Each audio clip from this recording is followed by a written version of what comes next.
Et si je te disais que la vie que tu connais n'est pas tout ce qui existe, qu'il y a un champ invisible qui façonne chaque détail de ce que tu vis, et que ce champ ne répond pas à ce que tu dis ou penses, mais à ce que tu vibres, aurais-tu le courage de continuer à écouter?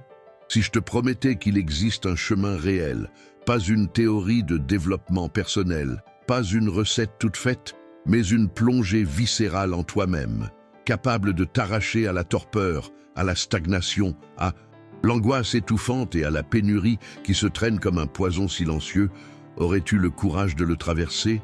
Parce que c'est de cela que je parle. Pas de mots jolis pour apaiser la conscience, mais d'une transformation si profonde qu'elle démonte tout ce que tu crois être, jusqu'à ce qu'il ne reste que l'essentiel. Georges Gurdjieff disait que la plus grande tragédie de l'homme est de vivre et de mourir sans ne jamais s'être éveillé à lui-même. Et s'éveiller, ce n'est pas comprendre intellectuellement des concepts spirituels, c'est sentir dans tout le corps que chaque pensée, chaque émotion et chaque intention que tu nourris est une fréquence. C'est réaliser, avec la brutalité d'un coup, que tu n'es pas la victime des circonstances, mais l'auteur de la mélodie invisible que l'univers joue pour toi. Et que si la musique que tu entends est dissonante, c'est parce que la partition que tu émets est désaccordée. Tout vibre. Ce n'est pas une métaphore, c'est de la physique, de la métaphysique, de la spiritualité et de la biologie entremêlées. Les murs qui t'entourent, l'air que tu respires, le sang qui coule dans tes veines, tout danse dans des motifs vibratoires incessants. Toi, en cet instant, tu vibres, ton corps vibre, tes pensées vibrent, ta peur vibre, et c'est cette vibration qui communique avec la structure la plus profonde de la réalité. Tu peux tromper les autres avec des sourires de façade, avec des phrases polies, mais tu ne peux pas tromper le chant qui soutient ton existence. Il répond à ce que tu es au plus intime, pas à ce que tu prétends être.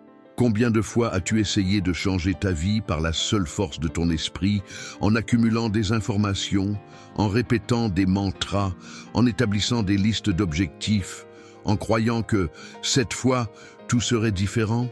Et pourtant, quelque chose semblait ne pas bouger. Peut-être est-ce parce que tu n'as pas compris la racine de ce qui maintient ta vie exactement là où elle est, la vibration que tu entretiens, jour après jour, instant après instant. La vibration n'est pas un ornement.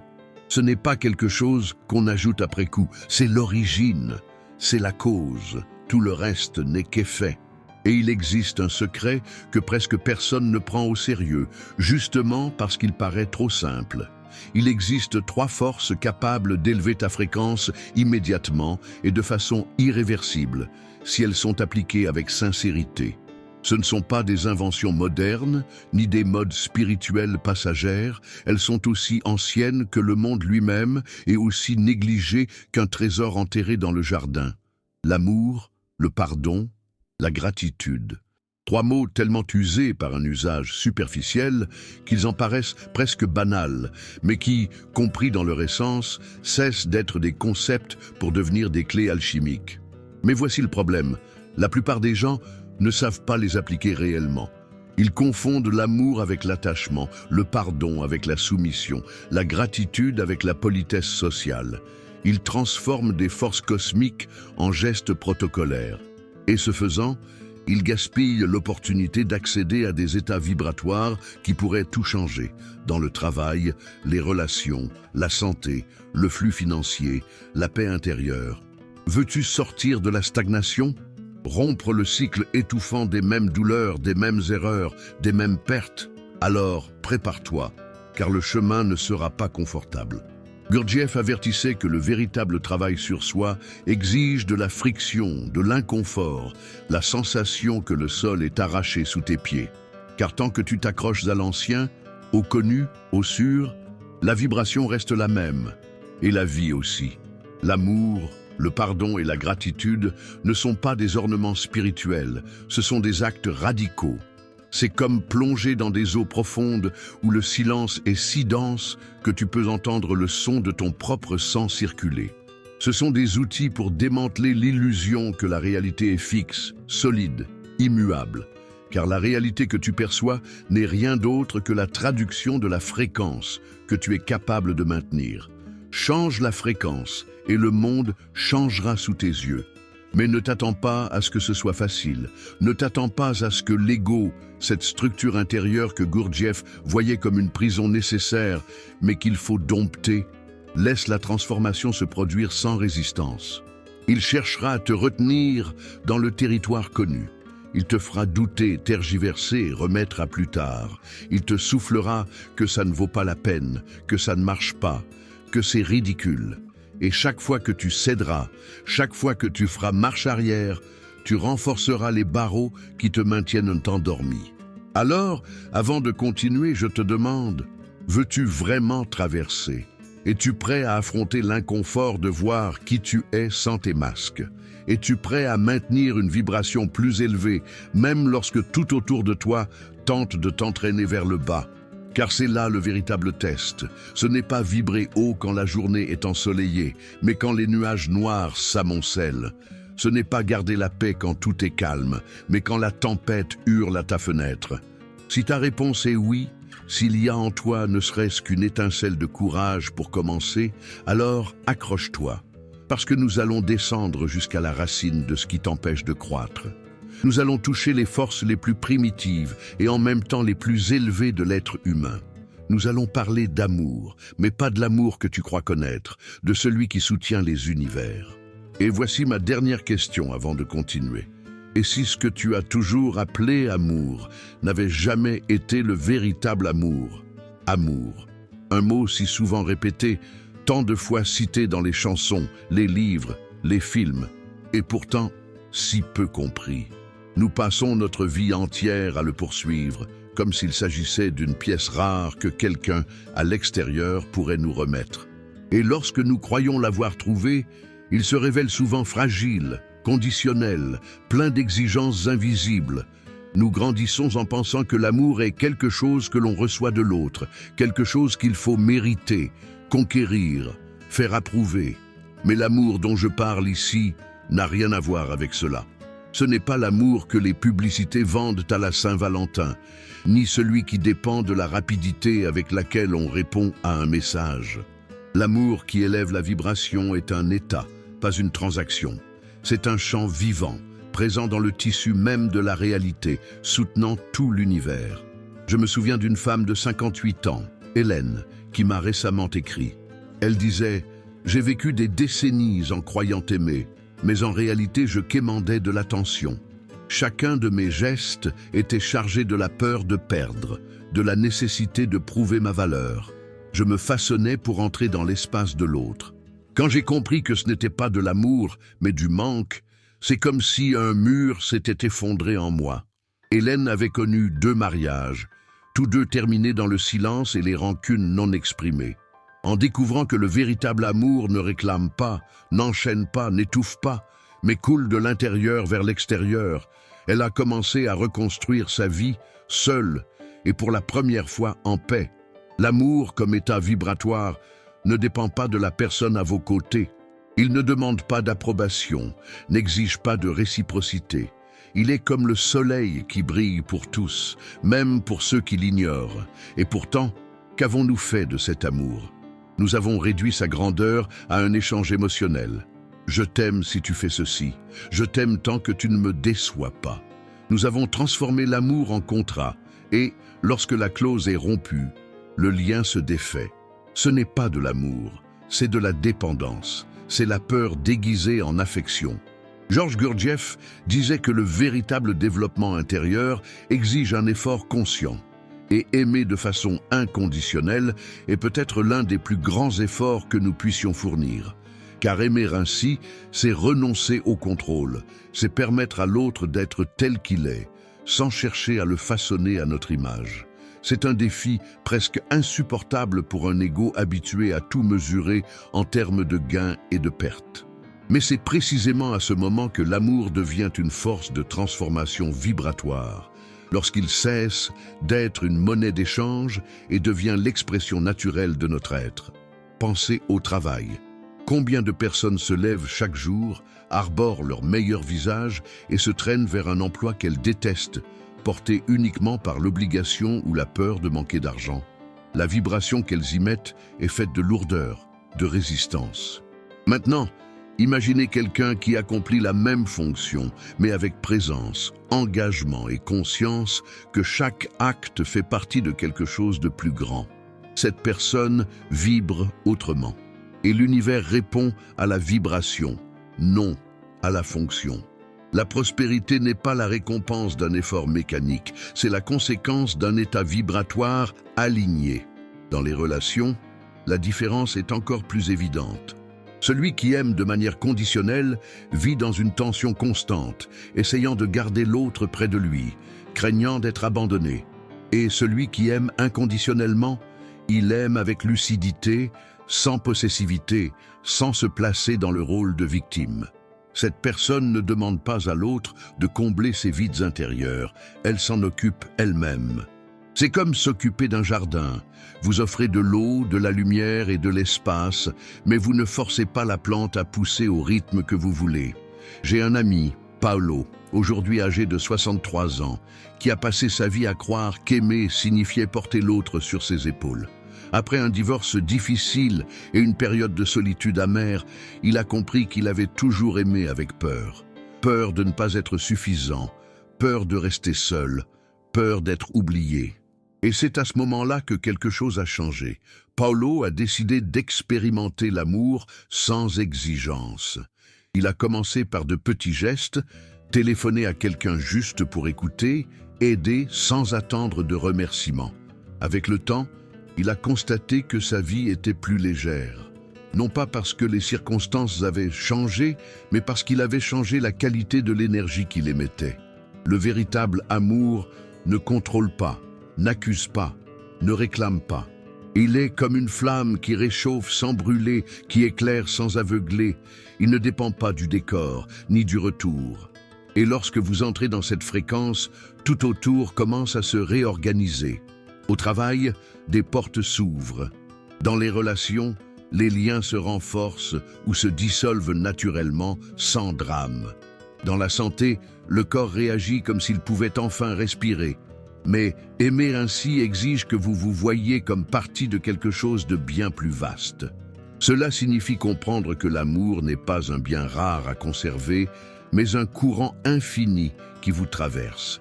Et contrairement à ce que beaucoup pensent, aimer ainsi ne vous rend pas vulnérable. Cela vous rend invincible. Parce que personne ne peut vous enlever ce qui n'a besoin de personne pour exister. Le défi, c'est que pour atteindre cet état, vous devez affronter les distorsions que vous portez sur l'amour. Vous devez reconnaître où il a été remplacé par la dépendance, où il s'est mêlé à la peur, où il a été conditionné par des règles invisibles. Vous devez, comme le disait Gurdjieff, tuer les illusions pour que le réel puisse naître. Et cela fait mal. Cela fait mal parce que cela détruit les histoires que vous vous êtes racontées pendant des décennies. Cela fait mal parce que cela démonte les justifications que vous utilisiez pour vous protéger. Cela fait mal parce que cela oblige à regarder à l'intérieur et à réaliser que souvent, l'amour que vous offriez au monde était contaminé par le désir de contrôle. Mais si vous avez le courage de traverser cette douleur, quelque chose d'extraordinaire se produit. Vous découvrez que l'amour inconditionnel n'est pas un idéal inaccessible réservé aux saints et aux maîtres, mais une possibilité réelle pour quiconque choisit de le vivre. Et lorsque vous le vivez, il est impossible de garder la même vie. La vibration change et la réalité, docilement, change avec elle. La question qui reste est simple et en même temps troublante. Êtes-vous prêt à aimer sans rien demander en retour? Pardon. Un mot qui porte un poids presque sacré et en même temps une gêne profonde. Beaucoup parlent de pardonner comme si c'était simple, mais peu comprennent ce que cela signifie réellement dans la pratique de la vie. Nous grandissons en entendant que pardonner, c'est oublier, que le temps guérit tout, mais ce n'est pas vrai. Le temps, à lui seul, ne guérit rien. Il ne fait que recouvrir la blessure de poussière, jusqu'à ce qu'un jour, quelque chose ou quelqu'un la touche de nouveau, et que toute la douleur revienne avec la même intensité. Pardonner est un acte conscient. C'est un choix délibéré de couper le lien vibratoire qui vous maintient enchaîné à un moment, à une personne, à un geste qui appartient déjà au passé, mais qui insiste pour vivre encore en vous. Georges Gurdjieff disait que l'homme dort et sa vie est un rêve, et il n'y a pas de sommeil plus profond que celui provoqué par la rancune. Lorsque vous gardez de la rancœur, vous êtes prisonnier d'un rêve récurrent, revivant sans cesse la même scène, la même émotion, comme si c'était la seule réalité possible. Le monde autour de vous peut changer, les gens peuvent avancer, mais vous restez bloqué dans cet instant. C'est comme porter un caillou dans sa poche.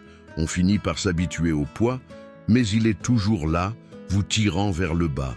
Combien de fois vous êtes-vous surpris à répéter mentalement une conversation, à penser à ce que vous auriez dû dire, à imaginer ce qui se serait passé si vous aviez agi autrement? Combien de nuits mal dormies, combien d'occasions laissées passer simplement parce qu'une partie de vous refuse de lâcher prise?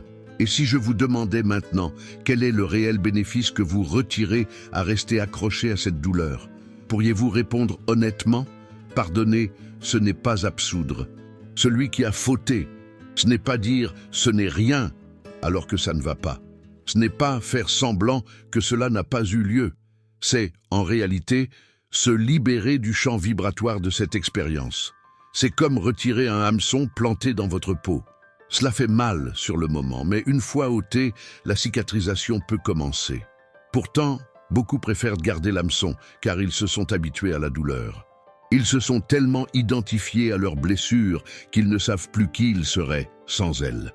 Je me souviens d'un homme appelé Roberto, 62 ans, qui m'a raconté avoir passé 20 ans à haïr un associé qu'il avait trahi en affaires. Pendant 2 décennies, il a répété l'histoire à qui voulait bien l'entendre. C'était presque un rituel. À chaque récit, il nourrissait la flamme du ressentiment. Et avec elle, il alimentait aussi la stagnation de sa propre vie. C'était comme si j'étais figé au même point dans le temps, m'a-t-il dit. Lorsqu'il a finalement décidé de pardonner, il a compris qu'il ne libérait pas son associé. Il se libérait lui-même. Avez-vous déjà remarqué comment le corps réagit à la rancune? Épaules tendues, respiration courte, lourdeur à l'estomac. La science a déjà montré que les émotions négatives prolongées modifient la chimie du corps, favorisant les maladies. La rancune est comme un poison que vous buvez en espérant que l'autre en mourra. Et même en sachant cela, pourquoi est-il encore si difficile de lâcher prise? Se pourrait-il qu'au fond, il y ait un certain plaisir à rester dans le rôle de la victime? Se pourrait-il que la rancune nous donne une illusion de pouvoir, comme si notre douleur était un rappel constant que nous avons raison et que l'autre a tort? Sur le plan émotionnel, le manque de pardon crée un écho sans fin. Dans les relations, cela signifie revivre chaque jour la même blessure. Au travail, cela signifie porter un lourd passé invisible de rancune envers des collègues ou des supérieurs, empêchant de nouvelles opportunités d'entrée. Sur le plan financier, c'est comme un blocage énergétique. Tant que vous êtes lié à la culpabilité ou au regret, il n'y a pas d'espace pour que l'abondance se manifeste. Et peut-être que le pardon le plus difficile de tous est celui que l'on s'accorde à soi-même. Se pardonner pour les mauvaises décisions, pour les paroles que l'on n'aurait pas dû prononcer, pour les chemins qui, avec le recul, n'étaient pas les meilleurs. C'est là que beaucoup s'arrêtent, car ils pensent que se pardonner revient à se trouver des excuses et à se décharger de toute responsabilité. Mais ce n'est pas cela. L'autopardon, c'est reconnaître l'erreur, en tirer des leçons et décider de ne pas se punir éternellement. C'est avoir le courage de dire « J'ai fait de mon mieux avec le niveau de conscience que j'avais à cette époque ». Gurdjieff parlait de la nécessité de travailler contre soi-même. Et le pardon, c'est exactement cela. C'est aller à l'encontre de l'impulsion naturelle de l'ego de garder la blessure ouverte comme preuve que l'on a été victime d'une injustice. C'est choisir la liberté plutôt que la raison. Et voici une question. Préférez-vous avoir raison ou préférez-vous être libre? Pensez à quelqu'un que vous n'avez pas encore pardonné. Cela peut être une personne éloignée ou quelqu'un de très proche. Cela peut même être vous-même. Que se passerait-il si, maintenant, vous décidiez de lâcher prise? Je ne parle pas de réconciliation ou de renouer les liens, mais simplement d'arrêter de porter cette énergie. Pouvez-vous imaginer le sentiment de légèreté que cela procurerait? Et dites-le-moi dans les commentaires. Avez-vous déjà vécu l'expérience de pardonner quelqu'un que vous croyiez impardonnable? Qu'est-ce que cela a changé dans votre vie? Partager votre histoire pourrait non seulement aider d'autres personnes à trouver la force, mais aussi renforcer votre propre engagement envers la liberté émotionnelle. Pardonner est un acte d'intelligence vibratoire. C'est comprendre que la rancune ne protège pas, elle emprisonne. C'est la coupure consciente d'un lien qui ne sert plus, même s'il a fait partie de vous pendant des années. Lorsque vous pardonnez, vous créez un espace pour que quelque chose de nouveau entre. Et lorsque l'espace est ouvert, l'univers ne tarde pas à le remplir. La question est, êtes-vous prêt à vider vos mains pour recevoir le nouveau? Ou allez-vous continuer à tenir les pierres qui vous empêchent d'avancer? Gratitude. Un mot que beaucoup considèrent comme un accessoire, comme une politesse sociale ou une jolie phrase pour conclure une conversation. Sois reconnaissant, dit-on, comme si l'on offrait un conseil tout prêt, sans jamais se demander ce que cela signifie réellement. Mais la véritable gratitude n'est pas un ornement spirituel, c'est un état de conscience si profond qu'il modifie la façon dont votre cerveau traite la réalité. Les neurosciences montrent que la pratique quotidienne de la gratitude réorganise les connexions neuronales, active les zones associées à la sensation de bien-être et réduit l'activité de l'amygdale, cette partie du cerveau responsable du déclenchement des réponses de peur et de stress. En d'autres termes, ressentir une gratitude authentique revient à reprogrammer votre perception du monde. Le problème, c'est que la plupart confondent gratitude et rituel mécanique. On dresse une liste de choses pour lesquelles on pense devoir remercier, on répète des phrases toutes faites, mais à l'intérieur, on continue de se plaindre, de critiquer, de se comparer aux autres. C'est comme essayer d'allumer un feu en frottant des allumettes mouillées. Le geste est là, mais il n'y a pas de chaleur. La véritable gratitude est impossible à feindre. Soit elle naît de l'intérieur comme une reconnaissance spontanée, soit ce n'est pas de la gratitude. Je me souviens d'un témoignage qui m'a profondément marqué. Maria, 54 ans, m'a confié qu'elle avait passé la majeure partie de sa vie à croire qu'elle ne pourrait être reconnaissante que lorsque tout irait bien. Quand elle aurait atteint la stabilité financière, résolu tous les problèmes familiaux, trouvé la paix. Mais cette paix ne venait jamais. Jusqu'au jour où, après une crise de santé, elle s'est réveillée dans un lit d'hôpital et a réalisé qu'elle respirait sans assistance. À cet instant, quelque chose a changé. J'ai pleuré parce que j'ai compris que je n'avais jamais remercié pour l'air que je respirais, m'a-t-elle dit. Et à partir de ce jour-là, elle a commencé à remercier pour des choses si simples qui lui semblaient auparavant évidentes. Un verre d'eau pure, la chaleur du soleil sur la peau, le silence de l'aube. La gratitude authentique n'ignore pas les difficultés. Ce n'est pas une négation de la douleur, mais un choix de voir aussi ce qui existe au-delà. Lorsque vous commencez à vibrer la gratitude même au milieu des épreuves, quelque chose d'inattendu se produit. Votre perception s'élargit. C'est comme si la lentille à travers laquelle vous observez le monde gagnait de nouvelles couleurs et de la profondeur. Vous commencez à voir des opportunités là où, auparavant, vous ne voyez que des obstacles. Et ce n'est pas une simple métaphore poétique, c'est littéralement votre système nerveux qui sort du mode menace pour entrer en mode création. Avez-vous pensé à la manière dont cela pourrait transformer votre vie aujourd'hui, en 2025, alors que le monde semble de plus en plus rapide et saturé de mauvaises nouvelles? Les réseaux sociaux alimentent les comparaisons constantes. Les journaux injectent quotidiennement des doses de peur et les conversations tournent autour de ce qui manque. Dans ce contexte, cultiver la gratitude est un acte de rébellion silencieuse. C'est décider que vous ne serez pas seulement le reflet du chaos extérieur, mais une source de cohérence intérieure. Un fait intéressant, des études montrent que les personnes qui tiennent un journal de gratitude de façon régulière pendant seulement 3 semaines constatent une amélioration significative de la qualité de leur sommeil, une augmentation du sentiment de but dans la vie et même une diminution des douleurs physiques. Car la gratitude n'est pas seulement un état mental. Elle déclenche des réponses biochimiques qui affectent tout le corps. Ce que vous reconnaissez grandit. Et c'est une loi qui agit autant sur le plan matériel que sur le plan vibratoire. Mais il y a un détail que l'on mentionne rarement.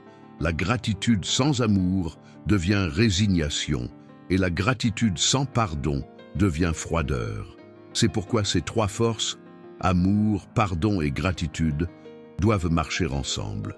Elles sont comme trois notes de musique qui, séparées, peuvent être belles, mais qui ensemble créent une harmonie capable de transformer tout le paysage de votre vie. Lorsque vous unissez ces trois fréquences, vous entrez dans une zone vibratoire où la réalité répond inévitablement d'une autre manière. Vous êtes-vous déjà demandé pourquoi certaines personnes semblent attirer les miracles, alors que d'autres, même en fournissant des efforts, restent prisonnières des mêmes schémas? Ce n'est pas le hasard, c'est la résonance. L'univers répond à la cohérence entre ce que vous ressentez, pensez et émettez. Et la gratitude est l'un des réglages les plus puissants. Lorsqu'elle est authentique, elle vous sort de l'état d'esprit de manque et vous place dans le flux de l'abondance. Je veux que vous pensiez maintenant à quelque chose pour lequel vous êtes sincèrement reconnaissant. Cela peut être un souvenir, un moment, une personne ou même un apprentissage douloureux. Sentez ce souvenir grandir en vous pendant quelques secondes. Remarquez comment votre corps réagit. Peut-être que vos épaules se détendent, que votre respiration devient plus profonde. Ce changement subtil, répété jour après jour, crée une nouvelle base vibratoire. Et c'est sur cette base que votre vie commence à se réorganiser. Et voici une provocation. Et si, au lieu d'attendre d'avoir des raisons de remercier, vous commenciez à remercier pour créer ces raisons? Ce renversement change tout. Parce que la gratitude n'est pas la conséquence d'une vie abondante. Elle en est la cause. C'est la graine qui précède la récolte. Mais soyez prêts. Lorsque vous changez votre vibration vers la gratitude, certaines choses et certaines personnes cessent tout simplement d'avoir du sens pour vous. C'est inévitable. Ce qui ne résonne pas avec cette nouvelle fréquence commence à s'éloigner. Cela peut faire mal, surtout lorsqu'il s'agit de relations anciennes ou d'environnements familiers. Mais c'est le prix de la cohérence intérieure. Comme le disait Gurdjieff, rien de réel ne peut être menacé et rien d'irréel ne peut survivre longtemps. Si vous avez déjà vécu une transformation grâce à la gratitude, partagez-la. Racontez dans les commentaires ce qui a changé, ce que vous avez ressenti, quelles portes se sont ouvertes. Votre histoire peut allumer une flamme chez quelqu'un qui entend ces mots en ce moment. La gratitude est plus qu'un sentiment passager. C'est une posture face à la vie, un choix répété jusqu'à ce qu'il devienne une partie de ce que vous êtes. Et lorsque cela se produit, l'univers commence à répondre d'une manière qui semble magique, mais qui, en réalité, n'a toujours été que la physique et la conscience dansant sur la même fréquence. Élever sa vibration n'est pas seulement apprendre de nouvelles techniques ou accumuler des connaissances spirituelles, c'est un appel à la maturité de l'âme. C'est le moment où l'on comprend que rien de ce qui a été dit auparavant, sur l'amour, le pardon et la gratitude, ne peut engendrer une véritable transformation si cela reste traité comme une théorie ou un idéal lointain. C'est ici que la vie exige un engagement, et pas seulement de l'inspiration. C'est ici que l'on se regarde dans le miroir et que l'on comprend qu'aucune circonstance, aucune personne, aucun passé ne pourra faire à notre place ce que nous seuls pouvons choisir. Changer la fréquence qui soutient notre existence. Ce changement ne se produit pas par improvisation. Il demande la lucidité nécessaire pour repérer le moment où l'ancien schéma tente de revenir. Lorsque l'ego, cet architecte silencieux des répétitions, invente des justifications pour vous maintenir sur un terrain familier. Georges Gurdjieff disait « La liberté ne se donne pas, elle se conquiert, et cela vaut pour toute transformation vibratoire. Il ne suffit pas de vouloir changer. Il faut affronter les résistances intérieures avec discipline et attention, car l'ego ne se dissout pas avec de bonnes intentions. Il doit être remis à sa juste place, comme un outil qui sert, et non comme un tyran qui commande. Et ne vous y trompez pas, l'ego n'est pas l'ennemi. Il est une partie essentielle de la vie dans le monde physique. Le problème commence lorsqu'il prend le contrôle total, se nourrissant de peur, d'offenses, de conflits invisibles. Il sait manipuler les souvenirs pour entretenir un sentiment de danger, même lorsque le danger est passé. Il sait déformer la vision, vous faisant voir des ennemis là où il n'y a que des ombres du passé.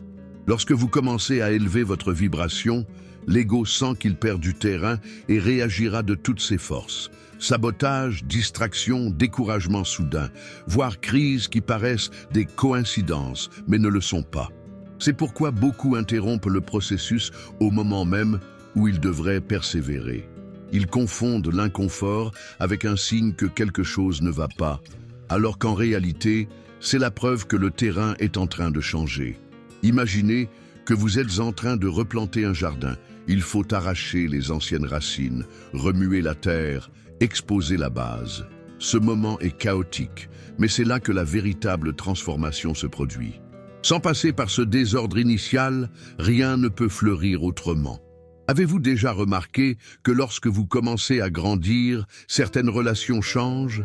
Des amis que vous pensiez inséparables s'éloignent, des membres de votre famille critiquent vos choix, des partenaires se montrent gênés par votre nouvelle lumière. Ce n'est pas personnel, c'est vibratoire. Si quelqu'un ne veut pas monter avec vous, il essaiera inévitablement de vous tirer vers le bas, même inconsciemment. L'énergie cherche l'équilibre, et celui qui est sur une basse fréquence préfère que tout reste comme avant. C'est l'une des épreuves les plus difficiles. Continuez à s'élever, même si cela signifie laisser derrière soi ce qui semblait autrefois indispensable. Mais il y a un détail qui transforme ce défi en opportunité. Lorsque vous maintenez votre fréquence élevée, vous commencez à attirer des personnes, des situations et des chemins qui résonnent avec votre nouvel état. Et peu à peu, ce qui semblait être une perte devient un espace pour le neuf. C'est comme si la vie vous disait « Maintenant que tu n'es plus attaché à ce qui te retenait, je peux t'apporter ce que tu mérites vraiment. » C'est la récompense silencieuse de la persévérance. Pourtant, cette persévérance ne se maintient pas seule. Il faut de la clarté quant à la raison profonde de tout cela. Si vous cherchez à élever votre vibration seulement pour avoir plus ou résoudre des problèmes immédiats, le feu s'éteindra vite. Mais si le but est de vivre en accord avec votre essence, connecté à ce qu'il y a de plus vrai en vous, alors chaque pas devient précieux, même quand il est difficile.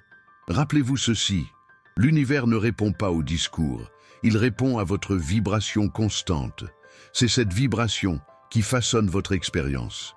C'est cette fréquence qui décide si vous allez revivre les mêmes cycles ou créer de nouvelles réalités. Vous pouvez étudier tous les maîtres, mémoriser des phrases inspirantes, mais sans une pratique cohérente, rien ne change. C'est comme acheter un instrument et ne jamais l'accorder. La musique ne se produira pas. Et c'est précisément pour cela que nous arrivons au moment décisif. Transformer l'amour, le pardon et la gratitude en habitudes vivantes. Non pas comme des gestes automatiques, mais comme des états durables.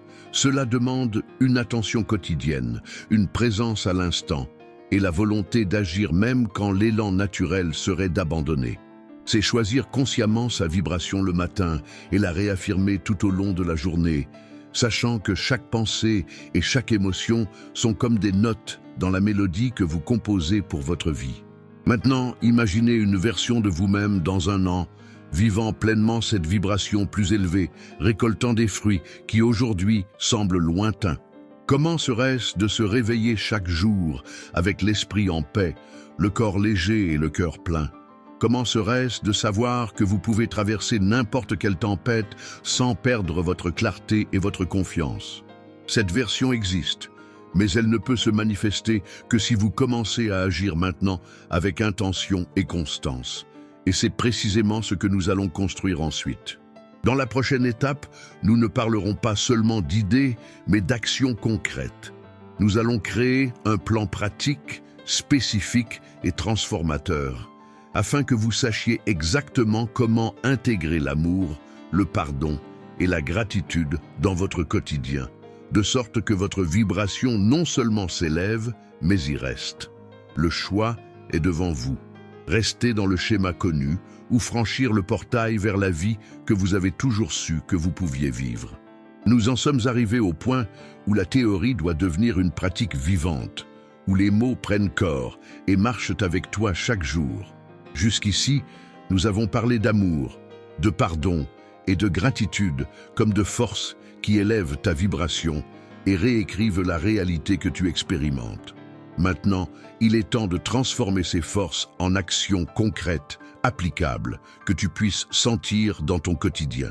Car la connaissance sans application est comme une graine gardée dans un tiroir.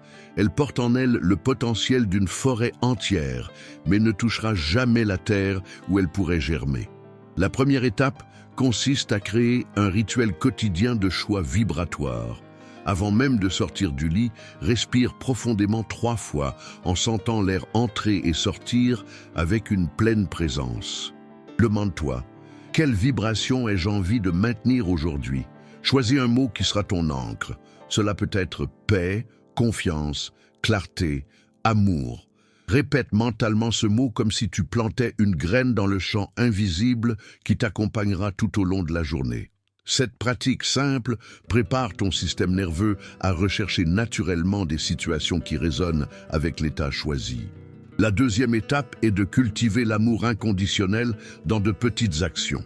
N'attends pas de grands gestes héroïques, commence par ce qui est à ta portée. Au travail, offre ton aide à quelqu'un sans attendre de reconnaissance. À la maison, écoute véritablement la personne qui te parle, sans penser déjà à ta réponse. Dans les embouteillages, cède le passage, sans irritation. L'amour, comme état vibratoire, naît lorsque tu agis consciemment, même dans les détails qui paraissent insignifiants. C'est dans ces moments que tu entraînes ton cœur à rester ouvert, même lorsque la routine tente de le fermer. La troisième étape est de pratiquer le pardon actif. Choisis un moment calme et en silence, pense à une personne ou une situation qui pèse encore sur ton cœur. Visualise un cordon qui vous relie, un fil qui transporte toute la charge émotionnelle de cette histoire. Respire profondément et, en expirant, imagine que tu coupes ce cordon. Dis-toi, je te libère et je me libère de ce poids. Il se peut que tu doives répéter cet exercice plusieurs fois, et c'est très bien ainsi. Le pardon survient rarement instantanément. Il se construit comme un muscle qui gagne en force à chaque entraînement. La quatrième étape est d'intégrer la gratitude authentique comme une habitude. À la fin de chaque journée, écris 3 choses pour lesquelles tu es reconnaissant. Mais veille à ce que ce ne soient pas toujours les mêmes. Cherche les détails qui seraient dépassés inaperçus. Une conversation qui t'a fait sourire, un geste inattendu, un moment de silence qui a apporté la paix. En écrivant, ressens sincèrement ce que tu notes. Cet exercice entraîne ton cerveau à reconnaître l'abondance, même dans les jours difficiles, modifiant ainsi ta perception du monde et par conséquent, ta vibration. La 5e étape consiste à observer constamment l'ego. Tout au long de la journée, chaque fois que tu remarques une pensée de jugement, de critique ou une peur excessive, arrête-toi un instant. Reconnais mentalement. C'est mon ego qui essaie de prendre le contrôle. En nommant ce mouvement, tu reprends le pouvoir de choisir. Tu peux décider d'agir autrement, de répondre avec calme, de changer la direction de ta pensée. Cette vigilance réduit la force de l'ancien schéma et crée de l'espace pour de nouvelles réponses plus alignées sur ta vibration élevée. La 6e étape est de renforcer le corps et l'esprit comme réceptacle de ta nouvelle fréquence. Nourris-toi consciemment, bouge régulièrement ton corps. Privilégie un sommeil de qualité. La vibration que tu maintiens est directement influencée par ton état physique. Un corps épuisé, enflammé ou négligé aura du mal à soutenir des états élevés d'amour, de pardon et de gratitude. Prendre soin de toi est une partie essentielle du processus. La 7e étape consiste à créer un espace physique qui reflète la vibration que tu veux maintenir. Organise l'endroit où tu passes le plus de temps. Enlève les objets qui portent des souvenirs douloureux ou qui transmettent une lourdeur émotionnelle. Apporte des éléments qui t'inspirent, plantes, photos, phrases, couleurs. L'espace extérieur dialogue directement avec ton espace intérieur. Et lorsque les deux sont en harmonie, la sensation de cohérence s'intensifie. La 8e étape est de mettre en place des points de contrôle hebdomadaires. Réserve un moment tous les 7 jours pour évaluer ta vibration. Demande-toi, suis-je plus présent, plus léger? Est-ce que je réagis différemment aux situations qui auparavant me déstabilisaient? Note tes observations. Célébrer les petits progrès est essentiel pour consolider le changement et maintenir ton engagement vivant. Et enfin, la 9e étape, partager. Enseigner, inspirer et échanger renforce non seulement celui qui écoute, mais aussi celui qui parle. En racontant à quelqu'un ton cheminement, tu renforces en toi-même la décision de rester sur cette voie. Partager est aussi un acte d'amour et de gratitude, car tu sèmes des graines qui peuvent fleurir dans la vie d'autrui. Voici ta carte. Ce n'est pas une prison, mais un ensemble d'outils pour façonner ta vie avec intention. Peut-être adapteras-tu certains points, approfondiras-tu d'autres, créeras-tu de nouveaux rituels qui auront du sens pour toi. L'important est de garder la pratique vivante, quotidienne, jusqu'à ce qu'elle fasse partie de qui tu es, car en fin de compte, élever sa vibration n'est pas un événement unique, c'est une manière de vivre. Maintenant, c'est à toi. Commence demain, ou mieux encore, commence dès maintenant. Choisis la vibration que tu veux maintenir, fais le premier pas et permets à la vie de répondre. Et lorsque quelque chose changera, car cela changera, reviens ici et raconte-le-moi. Je veux savoir comment ce chemin te transforme. Alors, si ce contenu a touché ton cœur, abonne-toi à la chaîne pour que nous continuions ensemble ce voyage. Mets un j'aime à cette vidéo pour que davantage de personnes reçoivent ce message et partagent ton expérience dans les commentaires. Ton histoire pourrait être exactement ce dont quelqu'un a besoin pour faire le premier pas.